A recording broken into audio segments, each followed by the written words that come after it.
咁我哋今日就分3集嚟同大家講解。講解係啦。係，咁我哋第一集咧就係講呢個龍騰盛世嘅低平層。低平層好啦。係，咁仲有第2集咧就講佢一個複式啊，就一個 loft 咁樣嘅一個低平層嘅複式啊。咁第3集咧我哋就拍呢個木雲溪谷嘅一個8期嘅低平層。係低平層。係，咁我哋今日主要分享咧就係都係大積口嘅。呢度就真係我嘅 dream house。我努力嘅一個目標咧，以前睇邊度我都覺得係我努力嘅目標，唔係都係我努力嘅目標嗰啲大戶型啊，嗰啲大平層。但係嚟咗呢度咧，其他我真係睇唔上啦。我上次去拍咗嗰個江裕城，我都係咁講，係都係 dream house 係啦。但係嚟到呢度咧，你真係覺得會有區別嘅。係。咁我哋先睇下廚房，呢個廚房咧真係比我2間房仲大。明，我入嚟之後咧，我唔知佢點去形容佢呢個廚房位。So big， 就 so big 啊！睇房間就真係平平無奇嘅。係。我哋轉過嚟睇下呢度，哇！呢個仲有一個露台咯。露台係啦。哇！呢個好似嗰浸溫泉嗰啲溫泉池啊。係啊。我但凡瘦到90斤咧，我一定都係將呢個浴缸擺喺呢度。俾人哋睇住我着比基尼，睇我有冇機會瘦到90斤嚇？唔係，再覺得呢個真係我頭先睇咗個板房之後咧，覺得哇，點解可以設計成咁嘅？但係好犀利係，好犀利，真係好犀利。同埋佢又加埋啲竹咧，嗱好似喺出面個世外桃源啊，咁室外嗰啲溫泉池咁樣。所以我話別有洞天啦，另有乾坤咪咁啦。係，但係呢度你都需要封一封窗嘅，其實唔係唔安全。呢個防水要做好啲啦。係。唔係滲到下面去啦。係喎。呢個防水一定要做好啲。呢度真係好特別。係。同埋你從嗰邊最嗰邊掃過嚟，佢呢個空間都好長嘅，進深呢度都有成7米啊，6米幾。7米，哇！覺得真係好似度假嗰啲，即係嗰啲酒店嗰啲總統套房咪咁咯。好 enjoy 啊！係啊，真係住到紅酒嗰啲玫瑰花瓣係咪？花瓣呢啲灑滿晒，係。然之後攞杯紅酒咁樣嗒下嗒下。嗰啲咩名媛啊，嗰啲公主咪係影相嗰啲咯。係嗰啲拍 TVB 嗰啲啊，都唔一定可以攞到呢啲場景嚟拍。係啦。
大家好，阿 Ken。係咁，今日阿 Moon 又係呢個打扮，希望大家仲認得我啊！又係呢塊面又爛咗。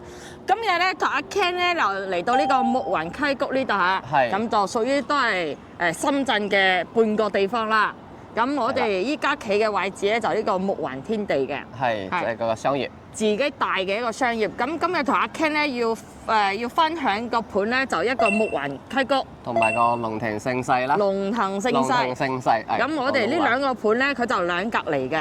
係。咁佢用嘅一個商業咧係資源共享嘅，就 share 翻嘅一齊。個 sales 話雖然灣其實係屬於牧雲溪谷呢度嘅，係就牧雲自己嘅一個底商，但係龍騰盛世嗰邊咧底商又麻麻地啦，冇咩唔齊全嘅，所以佢過嚟咧都係嗰啲業主咧都係用翻呢度嘅一個配套，係冇錯。所以對佢哋嗰啲業主嚟講，其實都幾好嘅嚇，因為又唔使自己做呢啲商業啦，又可以用到人哋嘅呢啲啦。咁講翻出去又好聽啲咧，下邊又有底商嘅呢啲咁啊。咁我哋今日就分3集嚟同大家講解係啦。係咁，我哋第一集咧就係講呢個龍騰盛世嘅低平層。好啦。係咁，仲有第2集咧就講佢一個複式啊，就一個 loft 咁樣嘅一個低平層嘅複式啊。咁第3集咧，我哋就拍呢個牧雲溪谷嘅一個8期嘅低平層。係低平層。係咁，我哋今日主要分享咧就係都係大積口嘅，嗰啲細戶型咧我哋就唔拍啦。呢個牧雲溪谷咧，同埋龍騰盛世咧，我之前都有拍過佢啲細戶型嘅。但係呢排咧就有專門嘅一啲粉絲朋友想揾大積，所以我哋就特登過嚟呢邊拍俾大家睇。咁有翻3集嘅，如果大家中意呢個盤咧，可以一集一集可以追電視劇咁樣追住去睇。中意呢個地區，因為都係比較近住個深圳啦，都有個地鐵線啦，係咪？咁我哋呢度去呢個綠蓮站3號線咧係非常之近嘅。係。舊年10月份咁樣開通嘅一條線路。咁我哋呢度過去2個站，8分鐘嘅時間就可以到呢個綠蓮站。call 部車都係10蚊雞搞掂。10蚊咁去到翻深圳、翻香港呢啲關口咧就方便好多嘅。係啦。但係3號線咧，你翻蓮塘呢啲就唔使話轉乘啦。你如果係要去到呢個福田啊或者深圳灣呢啲咧，轉嘅次數就會多1-2程㗎啦。係啦。係。咁呢個位置咧，尤其呢個牧雲溪谷嚇，咁我之前都有講過啦。佢一半嘅地係深圳嘅，一半地係屬於惠陽嘅。係，佢有一個酒店咧，就係佢都係呢度嘅老細開嘅，但係佢係用咗深圳嗰塊地。但係我哋今日分享呢個咧，雖然佢係可以話佢係用喺深圳嘅一塊地啦，房產證除咗呢個房產證寫住係惠陽嘅，但係其他配套深圳嘅配套啦。係冇錯，咁佢呢個價錢嚟講嘅話，就一定會比惠陽區中心嗰啲貴㗎嚇。貴嘅，冇錯。咁牧雲溪谷嘅單價咧，13,000幾到16,000幾，無坯裝修都有得揀。係。咁呢個龍騰盛世咧，佢就係16,000幾到19,000幾都有嘅。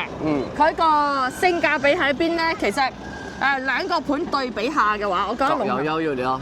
各有優勢咯。係。龍騰盛世嘅一個實用率咧，就一定會高啲嘅。係。但係底商嗰度冇咁齊全啦。係啦。咁同埋呢個牧雲溪谷咧，佢就底商嗰2個其實依家新買過一期咧。嚟呢個商業都係中間個位置，行路都係幾分鐘就可以到㗎啦。因為佢哋共享嘅一啲資源都係一樣㗎嘛。可以睇到呢個底商真係好旺啊，基本都開滿晒。最主要佢賣嘅積口唔同啦，係咪？咁呢個牧雲溪谷咧，最主要我哋今日要介紹咧就係150幾同埋170幾嘅一個低平層。大即係。咁龍騰盛世咧，咁佢就係呢個複式200幾嘅，我哋最主要都係分享呢個戶型其實唔同嘅，最主要地段都係一樣啦。咁我哋就分3集，如果大家中意呢邊嘅話，可以一集一集咁睇落去。我哋第1集咧就會睇呢個龍騰盛世嘅平層，第2集睇個 loft， 複式嗰啲，複式嘅係。第3集咧就睇翻牧雲溪谷啦嚇，牧雲溪谷就2個戶型喺度賣緊嘅。咁呢邊個底商咧就非常之齊全㗎啦，我哋無人機都可以飛一飛，同埋晚黑嘅一個入住率咧亦都非常之高嘅。睇下1、2期呢邊嘅一個入住率啦，佢嗰啲3浪度咧幾乎都係8-9成嘅咁多人。係，佢都係之前開發得比較好，同埋賣講翻要講啦，佢個牧雲溪谷賣嘅係比較龍騰盛世比較多啲嘅，因為佢依家賣到係8期㗎。係，咁佢呢度盤咧就比龍騰盛世大好多嘅。係啦，喺呢個牧雲溪谷。同埋其實呢度嘅業主咧係比較一部分係深圳嗰度上班，同埋係呢邊嘅嗰啲廠嗰個高管多啲咯。都有部分個港人朋友啦。都大部個分佈都係咁嘅。如果你香港過嚟嘅話，其實坐地鐵咧亦都方便，但係呢邊咧你可以當佢係一個豪宅嘅一個地方啦。係冇錯。但係嚟到呢度，你可能唔一定係為咗佢呢個地鐵線嚟買嘅，係為咗佢可以享受呢個雙城配套，就好似星河丹堤咁樣，樓下自帶底商嘅，咁你落樓咧即刻就可以享受呢啲嘢，唔使出街就落門口落樓，自帶配套、自帶商業。咁跟住阿 Moon 同阿 Ken 咧先睇第一集呢個龍騰盛世嘅一個呢個平層係。咁第二集咧就係後邊 follow 翻下。咁好啦，陣間見。咁呢度就係第二集㗎啦。第二集咧，我哋專門就整過呢個複式嘅呢一專集啦嚇。咁我哋今日分享咧呢個第二集就有2個戶型，一個係238。一個係255嘅，23925，係23925。咁呢度都係2啲3火啦。係啦。咁我哋可以睇下，佢每一層都係複式嘅，總層高係30層。咁每一就2層係1套。我哋上一集嗰個平層咧，係呢度係都係咁嘅，但係佢係平層啦，佢係一個露台咁出嚟啦。係有個單層雙層啦。係。咁我哋睇下對面呢家人咧就賣咗㗎啦。係。佢個裝修緊啊。大門咧係好大氣嘅，其實係我其實幾中意佢呢個大門嘅，但係佢就少咗一個框框。係。但係而家睇下需唔需要參考下佢呢個設計咯。我覺得佢呢個色係好似搭配得有啲。突出有啲特務啊，其實都係嘅。你如果交到個框，我覺得會好睇啲。好睇啲，冇錯啦。但係我哋依家要睇咧，就係佢呢個示範單位，因為佢係無坯交房嘅。28樓，佢係總層高係30樓嘅，所以我睇下係次頂層。我哋睇下佢呢個戶型啦，呢度係做咗5房4位係嘛？係。5房4位嘅，咁有2層嘅。戶型係非常之方正㗎嚇。咁睇下佢呢啲戶，我哋入嚟睇下會實際啲。呢度就真係我嘅 dream house， 我努力嘅一個目標咧。以前睇邊度我都覺得係我努力嘅目標，唔係都係我努力嘅目標嗰啲大戶型啊，嗰啲大平層。但係嚟咗呢度咧，其他我真係睇唔上啦。我上次去拍咗嗰個江裕城，我都係咁講，係個 dream house 係咪啦？但係嚟到呢度咧，你真係覺得會有區別嘅。係。咁我哋先睇下廚房，呢個廚房咧真係比我2間房仲大。明，我入嚟之後咧，我唔知佢點去形容佢呢個廚房位。So big，so big 啊！睇下，但係佢呢個廚房咧，你睇下佢需唔需要咁設計啦？佢呢個裝修咧應該都成200萬啦，係。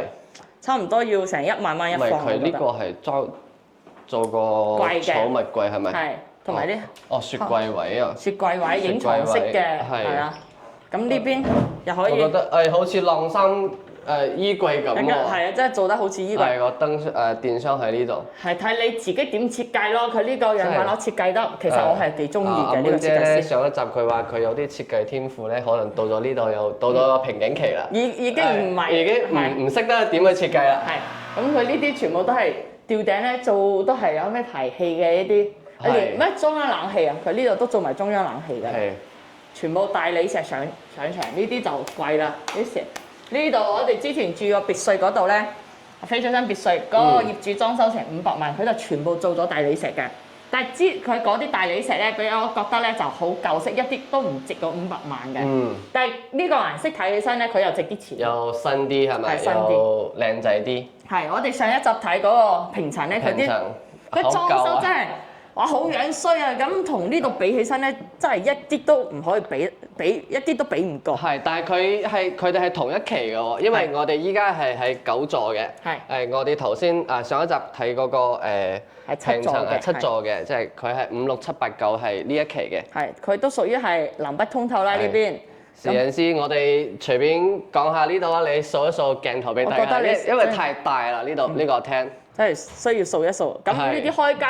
咩我哋就唔講啦，因為好難度得到佢咁大。我哋睇呢個 feel 就得啦。係，咁我哋南北通透嘅個門膠標咧係呢啲門嚟嘅，佢唯一嘅有個膠標咧係有門呢個膠標，同埋嗰個大門口。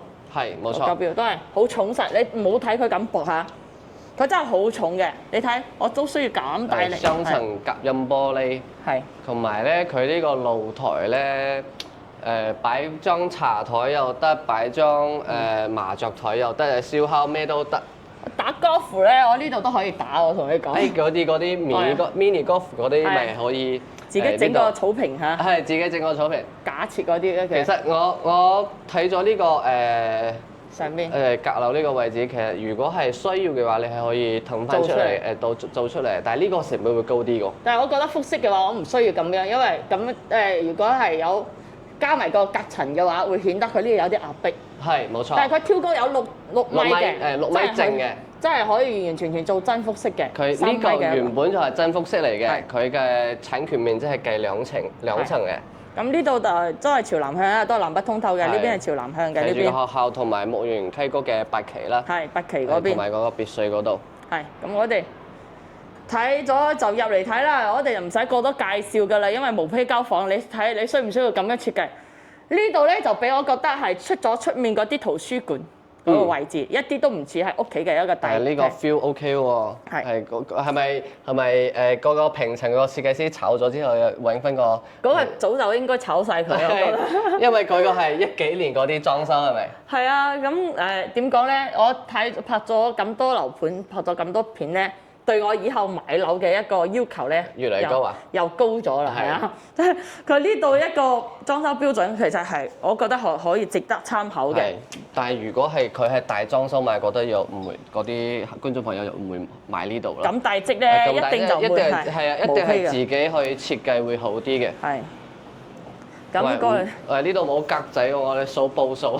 唔使數啦，反正呢度成8米㗎啦。影翻個 feel 俾大家睇下，因為成8米㗎啦。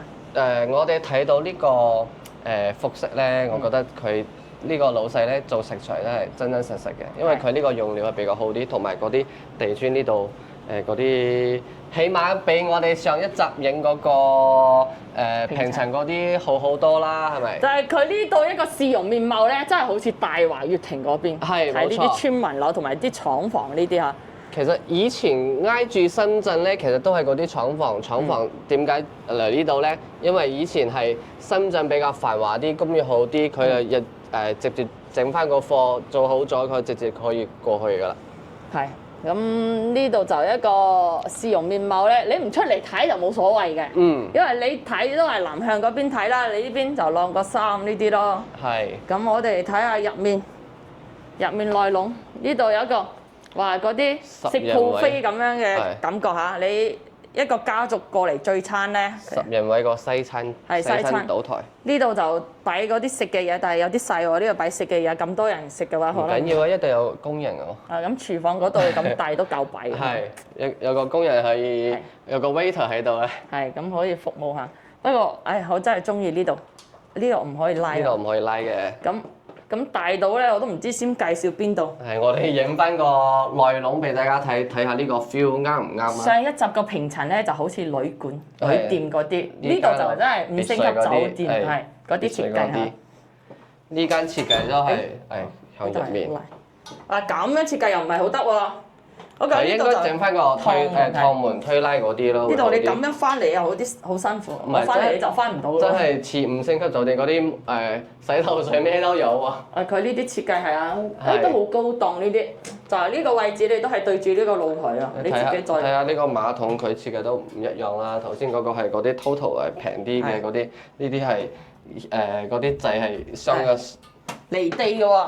香港佢哋我聽講咧，香港個豪宅咧全部都係做離地馬桶嘅，但係其實離地咧佢個吸水線呢個水嘅量咧會細啲嘅，同埋離地係有一定個危險性嘅。係，其實我都覺得，不過都幾好咁樣，唔會話有積嘢喺度咯，好清理啲咯。因為我之前刷嗰啲視頻咧都睇到過，即係嗰啲噸量比較重啲嘅嘢啦，因為189斤、180、190斤、200斤嗰啲，即係冧咗入去。係啊，咁其實都有啲危險啊，係啦。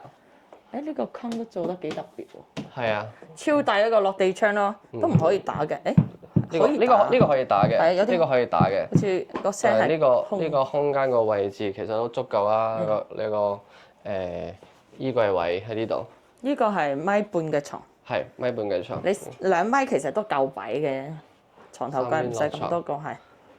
係你有咁多間房，求其你點設計啊？呢啲吊頂其實唔錯啊！依家唔係好興。雙眼皮啊！呢啲佢呢個都唔似嗰啲雙眼皮，雙眼皮係2層嘅，但係佢呢個燈光收埋入去咧，呢個嗰啲空間感覺出咗嚟啊！但係咁樣久衞生又難搞啲咧，佢會積灰啊嘛，係嘛？2、3年請使1000蚊請個專業久衞生係咪嗰啲得啦？啲騷嘈嘅。咁呢間房就細咗啲啦，呢個可以做翻個兒童房、BB 房呢啲啦。或者係 BB 房做翻個書房都得啦。係，你睇呢啲設計都係做翻個 BB 房嗰啲啊，個小朋友啊。但視野就非常之唔錯嘅呢邊。呢啲睇嗰個最新嘅一期，即係嗰啲80零方、90方係咪喺呢度？係3期嗰度。3期嘅係啊。82方係90幾方，95啊97方嗰度。咁再過嚟睇下。佢呢度仲擺埋一個掛畫，擺幅畫喺呢度。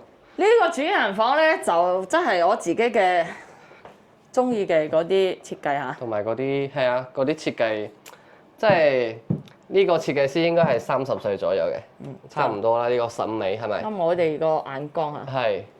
咁再過嚟呢邊亮點係呢入面嘅。咁其實呢個兩面嘅衣櫃。佢呢一個戶型咧，其實剩翻就唔多，一共先15套，依家剩翻3、4套。我啱先就問咗嗰個 sales 咧，話樣板樓賣唔賣？我暫時未賣，如果賣嘅話，都最少係加200幾萬，200幾啊！但係200幾萬其實我覺得我完全可以裝修咁樣噶啦，同埋都係自己新嘅。自己裝都 OK 噶。兩面係做咗呢個衣帽間。係。1、2排位。呢個男主人個女主人嘅衣帽間一樣喎。係。嗰個平層唔一樣。呢度我哋。我真係覺得應該做翻個趟門。因為佢呢個點，因為呢個馬桶係擺喺呢度咧，你點開都唔係你撞到啊嘛。呢個洗手盤，可以。唔係洗手盤，呢個浴缸啊。sorry，係咁係有咁大一個空間咧，就一定要擺翻個浴缸啊，先可以享受。我哋之前去睇嗰個維港半島咧，佢係擺翻個浴缸，但係佢個沖涼個位又冇咗啦。但係佢呢個洗手盆擺喺呢度咧，沖涼都係可以喺呢度。係。佢呢個洗手間仲大啲。咁我哋呢個洗手間應該都有成10方喺呢度喎。有。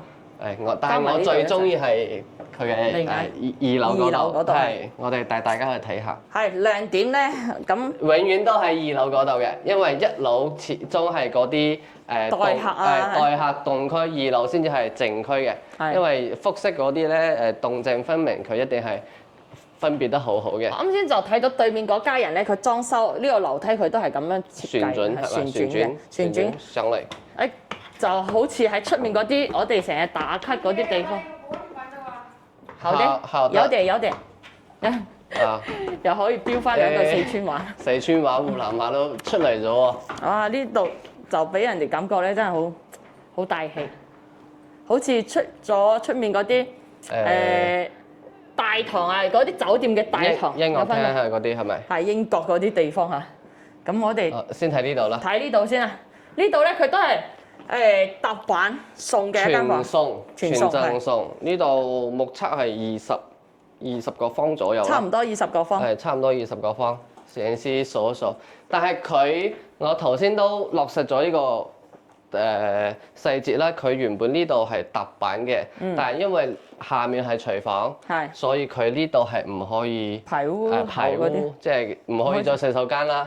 即係你智能間。做個書房，跟住房間喺呢度，即係唔可以做洗手間嘅。你有咁多間房嘅話，呢度都可以做翻個呢個書房啦，係嘛？係。咁呢邊仲有一個北向嘅露台。嚟，我哋睇下呢邊。我呢度都可以出喎。喺兩邊出㗎。係兩邊出嘅。 4個 hi 咯 ，hello。又見翻係咪？呢度都夠長係，呢個夠長嘅。佢呢個露台真係正喎，即係3個露台。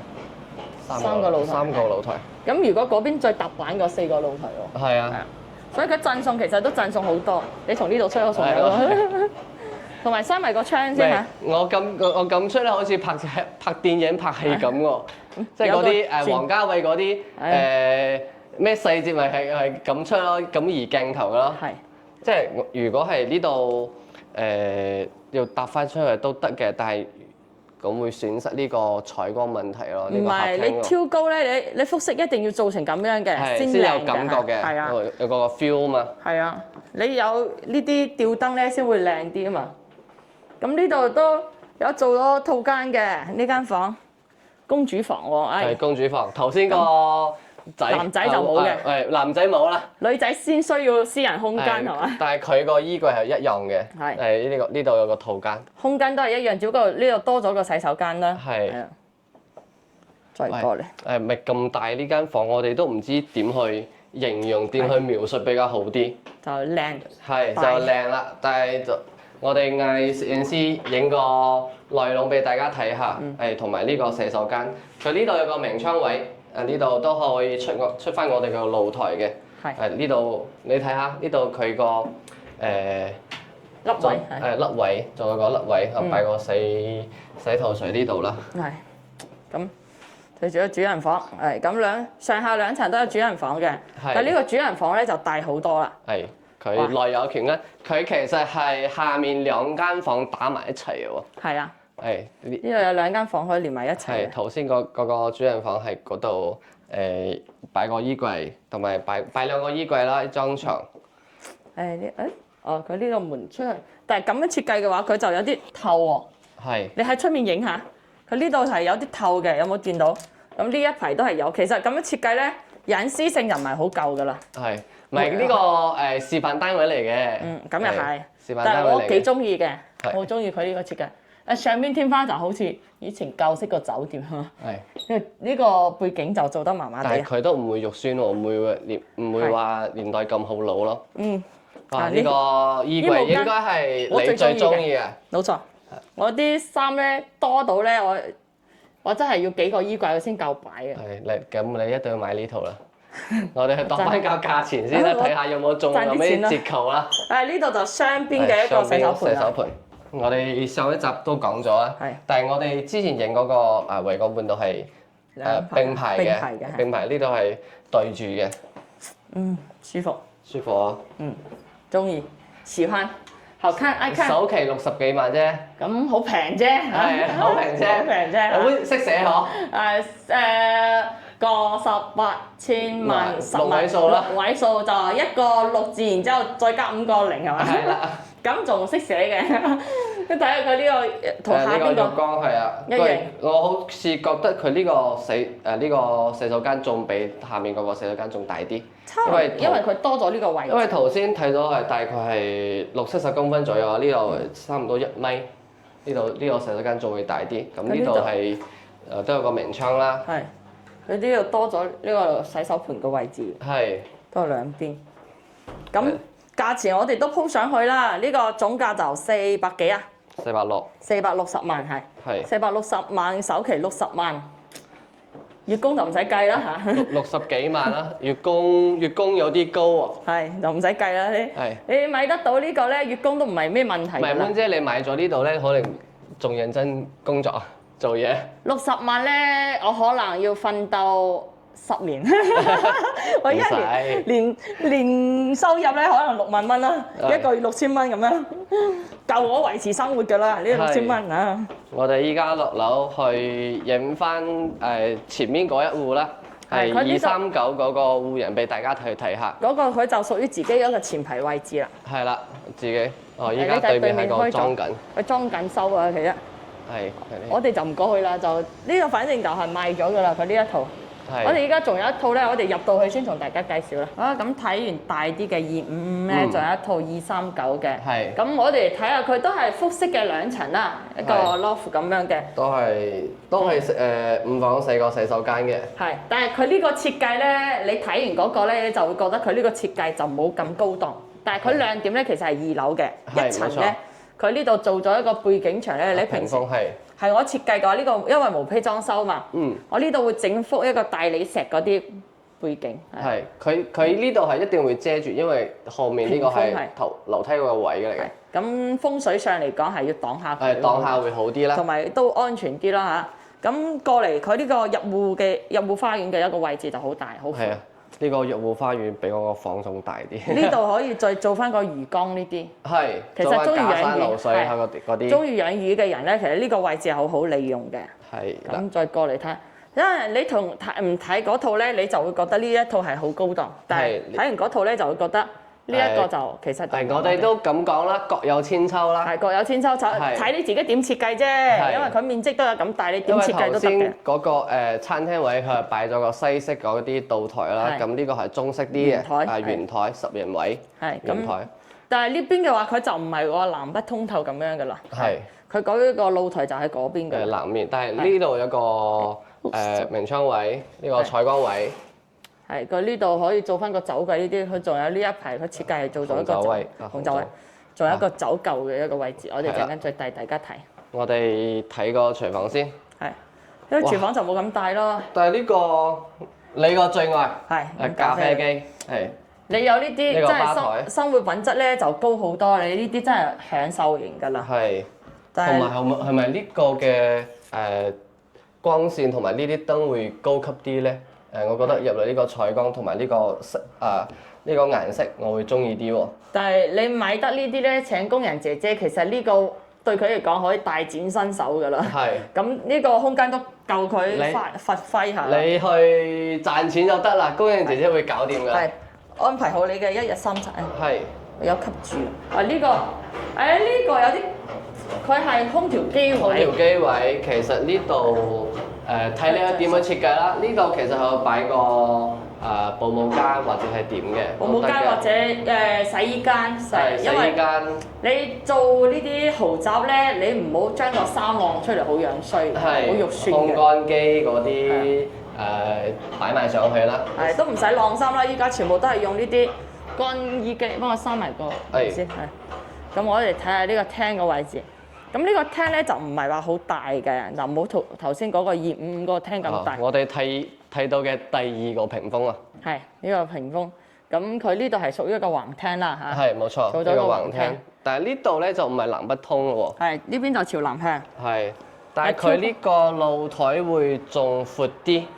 2米1呢個露台，視野咧都靚好多，因為佢屬於頭排嘅，佢兩啲山火，呢個係突出嚟呢一火嘅。係。咁睇個景觀都係咁樣啦。都係獨門獨戶啦。係，咁我哋行過嚟俾攝影師照一照佢。我覺得呢個239呢個咧視野會比較好啲，但係嗰個房間咧就比呢度好啲啦。但係價錢又差唔多喎，爭個15個16方，16方價錢又差唔多喎，都係450幾，所以都要對比翻，即係睇下自己中意呢個戶型啦。呢個櫃咧就樣衰嘅。我哋頭先問咗個 A 準，其實唔係話255嗰個會好賣啲，其實係239呢個會好賣啲喎。係，因為佢前排嘅。係，你睇下，你諗下呢度其實得呢啲座其實得15火嘅，嗰度係有幾十火啦。有30火。係，冇錯。係。呢度好賣啲，因為呢度剩翻都唔多嘅。好似迷宮咁樣。因為佢呢個係雙龍抱珠啊嘛，我哋睇個房間先。呢個都可以打嘅，呢度都可以打嘅。但係個飄窗位都係全贈送㗎啦。係啊，呢個房間。呢個房間就做唔到套間咯，佢係洗手間喺出面嘅。係，我睇佢個設計圖係話咩？女兒房即係公主房啊！公主房係啊。係，個公廁喺呢度啦。咁其實呢度你都可以封埋嘅，你自己一個私人空間都冇問題嘅。但係如果封埋1樓上廁所點咧？係嗰個係嗰個係套間啊嘛。你就做兩個套間咯，但係你有客人嚟咁又係喎。係啊，一般咧就係留翻個公廁咯。但係我聽講香港朋友咧，佢哋唔中意招呼客人喺屋企喺自己屋企住嘅。但係如果我有一套250幾個啲複式咧，我一定會成日招呼客人咯。係咁，多啲過嚟啊，坐下。係啊，咁大間房空落落咁過嚟有翻啲人氣啊，係嘛？喂，呢度佢係做咗一張凳喎。坐住嚟沖涼係嘛？係啊。咁其實呢度係有啲搞笑，呢個我唔建議大家學習佢下，可以唔要呢個位置呢個。你可以有啲嗰啲設計師諗翻嗰啲係啦。有啲搞笑呢個，就呢個有啲搞笑。佢呢個門呢啲或者透明。哇！呢啲質量好高檔，但係呢啲好透明嘅喎。透明啊。係啊。冇隱私性。所以呢啲樣板間咧，係做成咁樣嘅。係啦。但係佢個設計費用比較高啲喎。我哋依家呢邊介紹完啦。呢邊介紹啦，我哋呢度有一個主套。真係好似迷宮咁啊！呢個主套間係。係啊。佢個空間咧，同啱先255個主人房差唔多。係，佢喺呢度擺埋張書台喺呢度。係嗰啲成功人士啊。我咁坐，幫我影張相啊。好。係。成功咗嚇呢一排啊！依家已經成功咗一半啦，係啦，依家已經坐翻喺呢度啦。係喎，呢個做翻個封面嚇，係可以努力嘅一個目標嚇。係成功咗一半，仲有一半咧就賺錢。係啦，真正嘅坐上呢個位，咁你其實去邊度都可以坐翻呢個位嘅，影翻張相啫嚇。因為做咗個電視背景。呢啲板咧都係比較舊嘅設計啦。係啊，仲冇個255嗰個咁高檔，係咁高檔咯。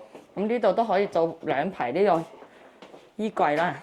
唔係呢間主人房好似有啲大喎，40方都有喎。有40方左右，差唔多。你加埋洗手間係有40幾50方都有啦。係啦。呢個頭先嗰個係對排嘅，依家嗰個係連排嘅。並排嘅。啱先嗰個叫獨棟，呢個叫雙拼別墅，雙拼嘅洗手盤。咁同埋呢個淋浴間咧都做咗個衣櫃，唔係做咗一個咧浴缸啊，唔係洗手台都唔係衣櫃啊，浴缸啊。傻咗啦呢排。唔係你買咗新屋咧，你要整翻個衣櫃咧，依家。可能就係我個衣櫃真係太需要。有呢個諗法係咪？係太需要。我哋試下先，我哋傾偈啦，試下先數一數呢度啦。係。即係我覺得個洗手間呢個設計又唔錯喎。係。同埋呢啲光線嗰啲，同埋個鏡櫃都 OK 嘅，係咪啊？所以吸收翻人哋嗰啲設計經驗啦。我覺得我今日嚟拍呢啲豪宅咧，我就唔應該着成咁樣，冇計啦，個塊面爛成咁樣，我都唔可以點樣靚啲見大家。係，我哋依家上樓，去我哋個2層個複式。咁下次拍呢度嘅別墅咧，我就着靚啲拍俾大家。着翻個高踭鞋係咪？係。哇！呢個咧，你啲首飾咧一定要帶埋出嚟喎。呢度金啊、鑽石啊呢啲。係啦。咁我去租下咯，出面租啲嚟啦。話呢個波台係男人嘅一個天地，擺翻一個台球場。係啦。篤下波。唔係佢呢個好高級喎，佢下面都唔係有撈空嗰啲喎。哦，呢個影床嘅。係呢個。但係好少會做咁樣嘅喎，好似。咁佢啲玻璃係攝翻邊度去啊？點執翻嚟？我都唔知，因為我唔會篤波啊。點執翻嚟？我想問。哦，可能佢就到每個窿嗰度去嘅。係啊。係。我話呢個仲有個酒台，吧台喺呢度。吧台飲杯紅酒，食個雪茄嚇。千君子千千，收起香。室內一般都唔會喺室內食煙嘅，好大煙噶嘛。佢呢個背景牆嗰啲顏色真係同嗰啲酒吧冇咩區別喎，係嘛？係真係好似嚟咗酒吧咁。同埋生命之水都喺呢度啊！調酒咁轉嚟轉去啊！非常多嗰啲生命之水啊！Vodka 係啦，呢全部黑牌嗰啲，呢個係博物館啊！係呢個博物館。博物館嗱就中意玩嗰啲。嗰啲咩樂高啊，模型啊，砌翻嗰啲高達嗰啲係咪？係高達呢啲就啱啦！呢間房全部擺起身。呢間房係送嘅。呢排好興嘅拉布布。拉布布冇錯。哇！係我嘅話全面。國外都非常之火喎。哇！好貴啊，炒到你知唔知啊？不過而家好多翻版嘅，但係如果我有呢間房，我又住得起呢個嘅話，我一定就買真嘅。之前係嗰個咩熊啊？咩熊？流氓熊是不是？流體熊嗰啲。流體熊嗰啲就興啲嘅。係之前興嗰個。依家拉布布啊、紫魔魔啊、摩卡卡咩鬼我都唔記，我就係記得拉布布好火好興啊呢排。呢間房其實採光都 OK 啊，同埋呢間房係贈送嘅，即係佢係冇計面積嘅，係啦。係咁，佢呢間房有翻呢個房間收藏下嗰啲重要嘅嘢都幾好。先睇呢邊啦，先睇呢度啦。好，我哋嗰度露台嗰度仲有個乾坤喺度啊。呢個都係做咗一個佢係咪等於兩間房打埋一齊？唔係。佢呢度都係特版嘅。特版啊！佢呢度都係特版，都係送嘅，所以呢度其實好似個贈送面積又高啲，但係因為佢嘅價錢又差唔多，即係雖然話喺陽山上。冇錯啦。一個239，一個250的，其實佢哋個套內都差唔多啦。個房間呢個房間又細咗啲嘅，因為佢入面仲有多1倍嘅一個位置，多佢個衣帽間衣帽間、書房呢啲啊、梳妝台。但係都唔可以做洗手間喎呢度。做唔到，因為佢冇個排污系統喺呢度，冇預留翻。洗手間做喺呢個位置。你入去我唔入去啦。公區洗手間都可以坐喺呢度。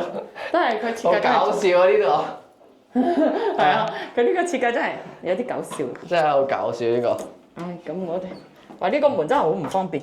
係，就係整翻個趟門好啲咯。係但係我覺得呢個位係唔應該做呢個前推或者後推呢個門嘅。咁平推會好啲。係平推。咁仲有呢間房，呢間房就佢咁樣設計，好似嗰啲呢啲就真係好似人哋影相嗰啲啊。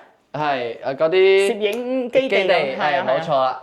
佢咁做嘅就 BB 房呢啲喎，都幾好嘅，因為小朋友嘅拍嗰啲滿月相啦，嗰啲藝術照係冇錯。呢間房咧參考下，唔使參考咯，我覺得咁嘅設計應該都冇咩。你參考下，你生二胎。執住呢把口啊！多謝你啊，唔需要啊。你參考下先啦。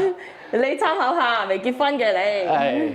呢個挑高都有6米嘅。係我哋咁數一數啊，呢個挑高6米，正6米嘅，即係唔係嗰啲假複式5米半或者5米3嘅，呢個挑高 OK 喎。呢個吊燈都可以咁樣，唔會難清理嗰啲鑽石嗰啲啊。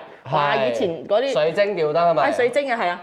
哇！密到你想死啊，同你講。同埋，但係佢呢個設計呢個sofa 個擺個位置都冇頭先嗰個25嗰個咁高級咯。佢呢個 sofa 佢係求其擺嘅，呢啲一啲都唔襯嘅。係啦，我哋睇個房間先啦。呢間房就係嗰度，我哋一陣間掃俾大家睇。嗰度真係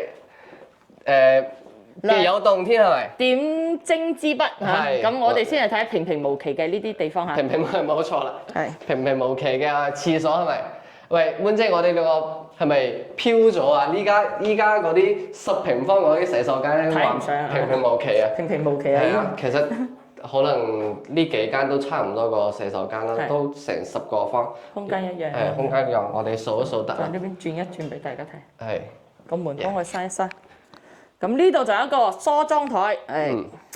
但係呢個梳妝台咧，佢要補翻個光喎，咪你個唔夠光。係。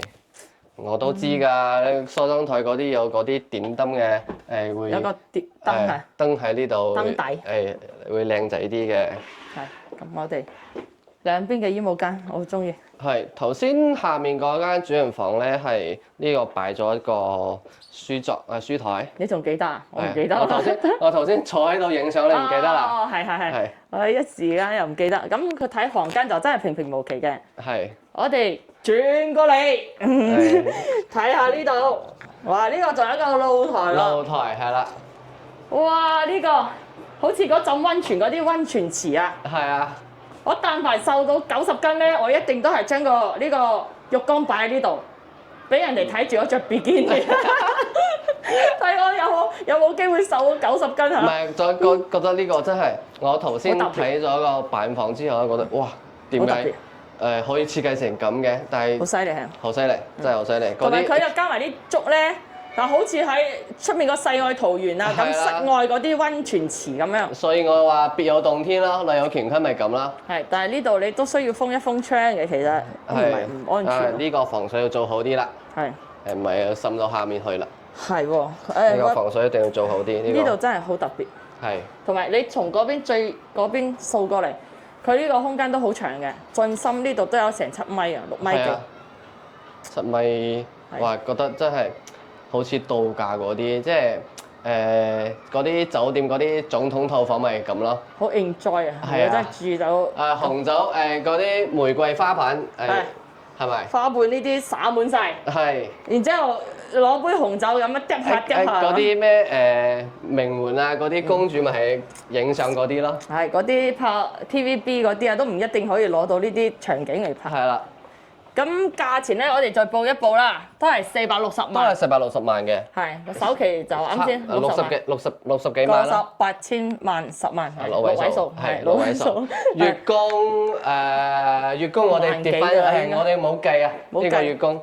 因為佢呢度咧，其實唔係話計佢一個單價嘅，佢呢度係直接一套嘅總價嘅。係，同埋咧，我頭先都問咗個 agent，佢話嚟買呢度咧，其實大部分都係一次過。係，都唔會話去點月供啊，或者係咁。佢話比較少啦，同埋之前買都比較好啲啦，都係咁啊。咁呢度咧就我哋嘅第2集啦。咁我哋都會從一個地段咧，仲有一個第3集就係呢個木雲溪谷嘅。係啦。係咁，我哋都可以 follow 翻我哋個頻道，然之後後邊咧都有呢條 link 嘅，可以直接到下一集嘅，係俾大家睇一睇。咁呢一邊嘅一個位置，呢個地段咧就係靠近呢個3號線綠聯站啦。係啦。係咁米德呢個咧，唔係話米德呢度就唔可以坐地鐵嚇，就係因為坐地鐵個時間成本咧，其實就會比較高嘅。比較高啲，係。你有錢人嘅時間係好矜貴嘅，咁我有呢啲時間我不如打部的士或者可能年紀大就唔一定會揸車啦，但係有部車咧就真係去邊度都方便啲，係啦。咁好啦，呢一集咧就同阿 Ken 第2集下分享到呢度啦。咁如果中意呢邊嘅一個地段同埋呢個環境嘅話，仲可以 follow 翻我哋第3集嘅。咁呢邊嘅一個商圈咧真係好成熟。咁可以同呢個星河丹提呢邊對比翻，對比翻。佢自帶一個商圈喺商圈入面嘅樓嚟嘅，係冇錯啦。咁好啦，呢一集咧就同阿 Ken 分享到呢度。如果大家有睇啱嘅話，或者想要再了解其他問題嘅話，都可以揾翻我哋個聯繫方式嚇。係啦。打電話或者 WhatsApp 啊、WeChat 都係可以嘅。咁有睇啱嘅話，我哋可以到各大關口免費接送大家。咁好啦，下期再見啦，下一集再見啦，得閒飲茶啊，拜拜。拜拜。